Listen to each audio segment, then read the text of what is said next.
Alright.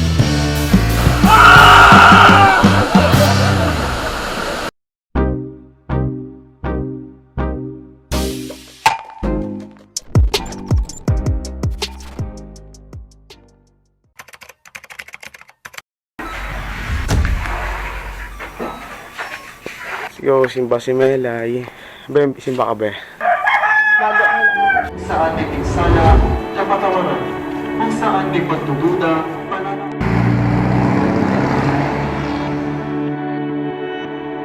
magsilay po lahat at sabay-sabay natin ay ng pagpupuntaan. Kasama ng Espiritu Santo, magpakas sa walang hanggan. Ang kapayapaan ng ating Panginoon ay laging sumainyo. Tara, nagagala na. Napefleksyon na to. After na. Doon na tayo mamabilis. May gagawin pa kami nila tito. Araw eh. Apo. Magbumotor din kayo ni mama. Mag-iba tayo. Bilis. Bye pre, ingat. Ingat ka rin dito.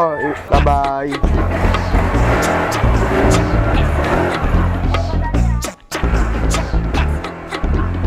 Brother Jan, here we go. Let's go. Kamusta? Itong araw na kung saan tayo ay gagala kasama ang mga kaibigan natin dito sa Loxaina. Tama, gagala tayo. Pero sa mga oras na to, hindi ko pa alam kung saan ang aming destinasyon. Basta sumama lang ako. Kaya ano naman, ang importante, alam kong mag-i-enjoy kami sa race na to. Nga pala, dahil nakapagsimba na kami at nagdasal, alam kong safe na dapat tong gala na to. Pero, syempre, kailangan pa rin ng peace of mind para maging safe pa lalo. Ano mong lakad? Este motor pala. Haha, tawa ka dyan. Nasa EDSA na nga pala kami, pero di ko pa rin alam kung bakit dito kami tumaan. Pero sige lang, lalo na di ko alam kung saan kami pupunta. Pakiramdam ko, malayo ang aming pupuntahan. Kaya tara, kumapit ka, baka makikita dyan eh.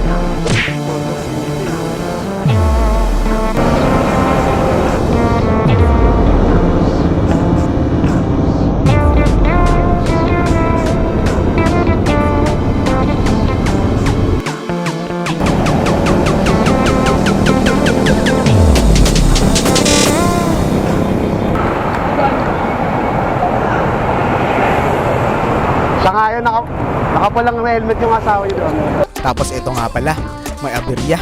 Si Toto sa taas pumunta. Kaya imbis na dire-diretso ang gala, naghintay pa kami dito. Pero sakto lang, dahil kailangan na namin magpagas. Ganun din naman eh. Kaya stop over muna. Let's go. Wala Toto. Sabi ko, kilala ko yung motor na yun. Nakulay pala yung helmet ni Jed, di ba? Sabi ko, kulay pala yung helmet. Dapat sa taas na. Nakakalayo, kwento na siya. Ano nangyari kaya na, Toto? Layo U-turn na eh. Layo yun. Kala ko din direct nakita tayo. Sabi ko, alam ko kasama ko yun, nakapula yung helmet. To, saan ka galing to? Looping ka, looping. Tikman mo to. Pag strawberry. Premium yun. Premium. Tikman mo. Ulaman. Ang pandan. Ang ledo dun. Sabi ko, may nakapulang helmet to. Kilala ko yun ah. Magpapakuha ka ba lisensya? Yun na.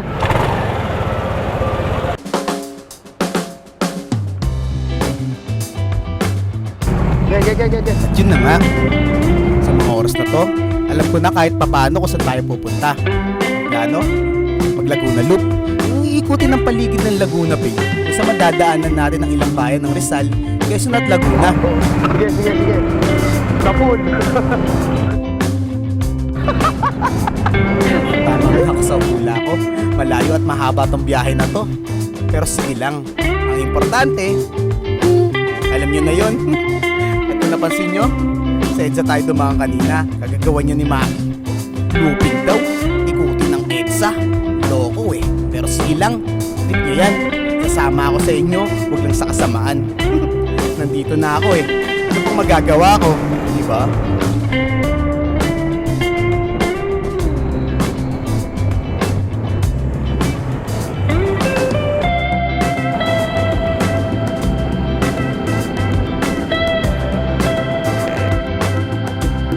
Bali yun na nga, no? Masakit na mga kamay ko, walang pa man sa kalahati ng biyahe. Nangunguhente ng mga daliri ko. Pero tuloy lang, konting shake-shake lang yan. Tapos hinto, pahinga, konting inom lang ng tubig. Ganyan talaga sa biyahe, nakakangali sa kamay. At kung minsan sa pet, dahil naman sa upuan.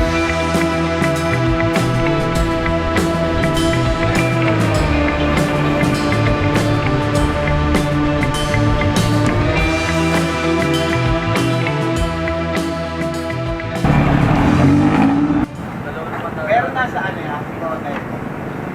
Kamusta ang biyahe mo? Sa biyahe to. Alright. Alright. Ganito kahabang biyahe, ay naku nakakainip, kaya dinadaan ko na lang din minsan sa pakanta-kanta. Yung iba nga ito ang trabaho pero kinakaya nila para sa pamilya, tayo pa kayo nagagala lang. Dapat natin isipin na kahit gaano kahirap ang mga bagay na dadaan sa atin, ay makakaya natin yan. Doon nakarangan na.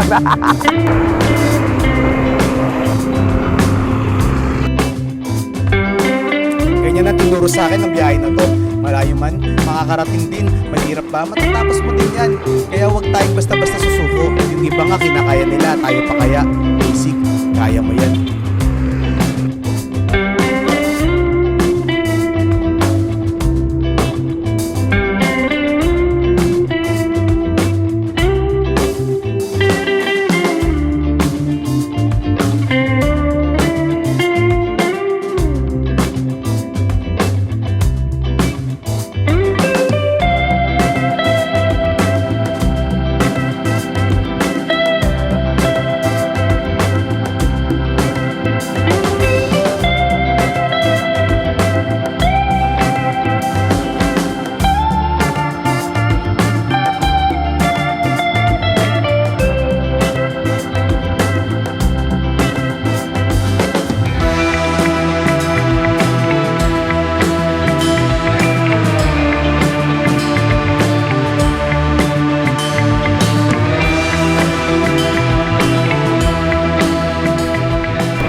Ako, baka iba naman punta na. Bakit? Ito, confirm ko lang yun. Parang mga loob-loob na to eh. Nakaano ba yun yun? May nalaglag na sawa ako. Kita nyo yan, may nalaglag. May tendency malaglagan din tayo yan dito eh.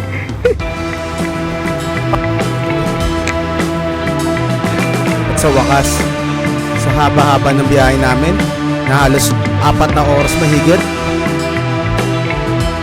na hindi ko inaasahan na kami ay malapit na pala sa aming mismong destinasyon.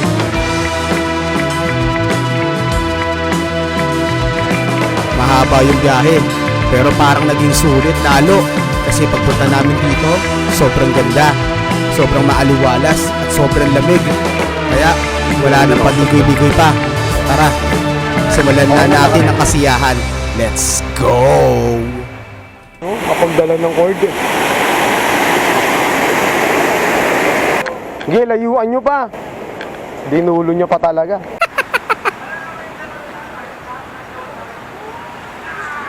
Nakistart na to. Welcome to my vlog. Mama Chuk Chuk. Lino nga. Kadanoy!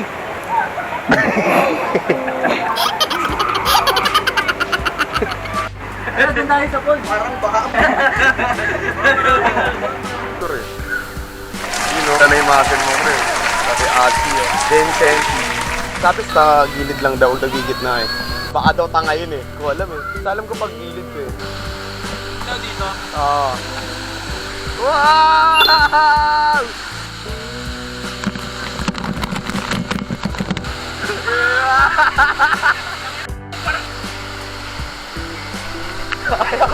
Nakakatog ako eh. Baka ano rin daw kasi. Tignan nga natin kung malakas yung ano. Lamig. Yun pala eh. Eh, naging kwento. Hindi ko magawa, nakakatog ako eh. Mabangis. Aray mo sa gitna, tignan mo kung malakas anod.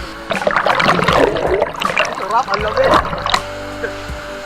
Bang! Okay. Sa bato. Dito. Oo.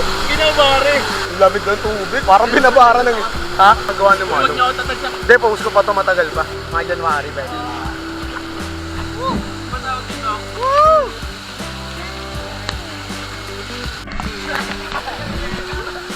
Hindi siya basta-basta mo.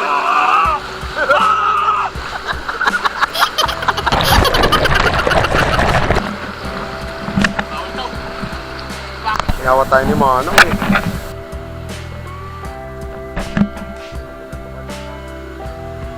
Dito tayo, oy. Yeah! Nakamusta na eh. Welcome to my vlog. Tara! Huwag ka na umalog, uy! Dito na kami. Wala taas, oh. Oh, no!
Nakatitig na may mga sulit.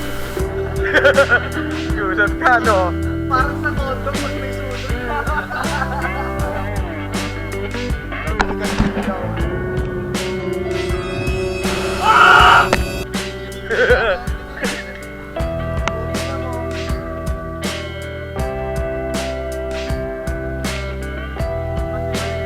Uwi, yan na.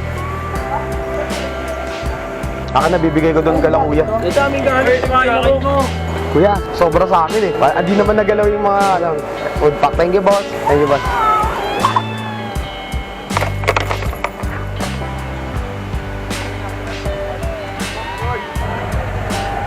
Ayun si Kuya. Thank you po, kuya. Sabi yan, nag-ride sa'yo. Kompleto. Okay, kuya. Sa'yo yung cellphone, kuya. Thank you, Ingat din po kayo.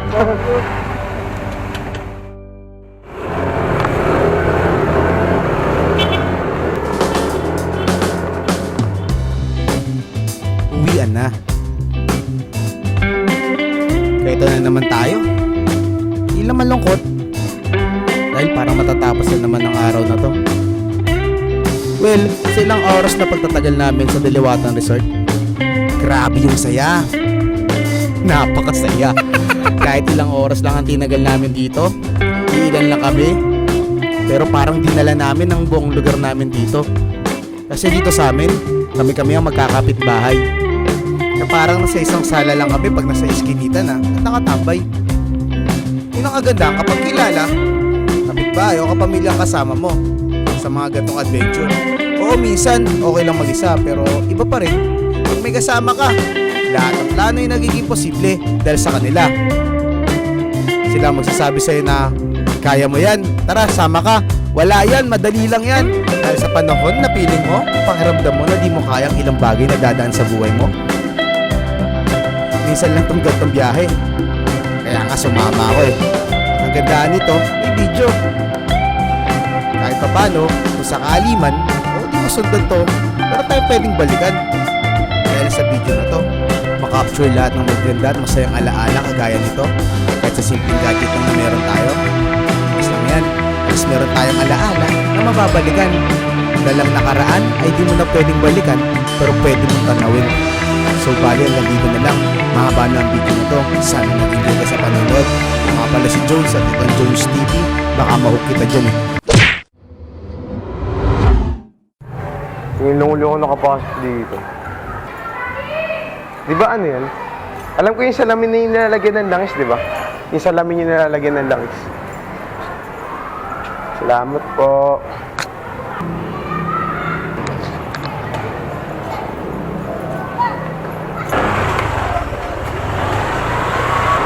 Jones!